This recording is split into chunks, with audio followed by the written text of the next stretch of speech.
আয়াত 58 ওয়াকাম আহলাকনা মিন ক্বরিয়াতিন বাতিরাত মাঈশাতাহা ফাতিলকা মাসাকিনুহুম লাম তুসকাম মিন বা'দিহিম ইল্লা কলিলা ওয়া কুন্না নাহনুল ওয়ারিসিন।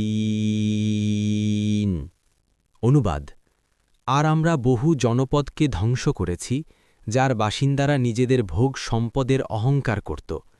এগুলোই তো তাদের ঘরবাড়ি, তাদের পর এগুলোতে লোকজন সামান্যই বসবাস করেছে।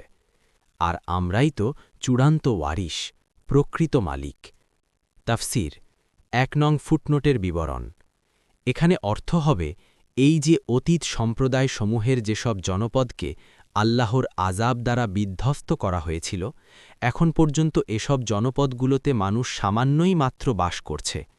এই সামান্যের অর্থ যদি যৎসামান্য বাসস্থান কিংবা আবাস নেওয়া হয়, তবে উদ্দেশ্য হবে এই যে সামান্য সংখ্যক বাসগৃহ ব্যতীত এসব ধ্বংসপ্রাপ্ত জনপদসমূহের কোনো বাসগৃহ পুনরায় আবাদ হয়নি। কিন্তু আবদুল্লাহ ইবনে আব্বাস রাদিয়াল্লাহু আনহুমা থেকে বর্ণিত হয়েছে যে সামান্যের অর্থ সামান্যক্ষণ বা সামান্য সময়, অর্থাৎ এসব জনপদে কেউ থাকলেও সামান্যক্ষণ থাকে। যেমন কোনো পথিক অল্পক্ষণের জন্যে কোথাও বিশ্রাম নেয়, একে জনপদের আবাদি বলা যায় না।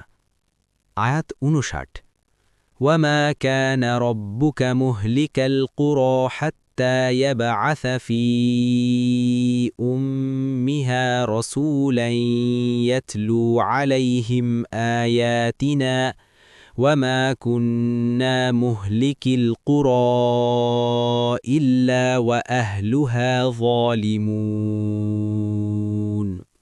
অনুবাদ: আর আপনার রব জনপদসমূহকে ধ্বংস করেন না, সেখানকার কেন্দ্রে তার আয়াত তিলাওয়াত করার জন্য রাসূল প্রেরণ না করে, এবং আমরা জনপদসমূহকে তখনই ধ্বংস করি যখন এর বাসিন্দারা জালিম হয়।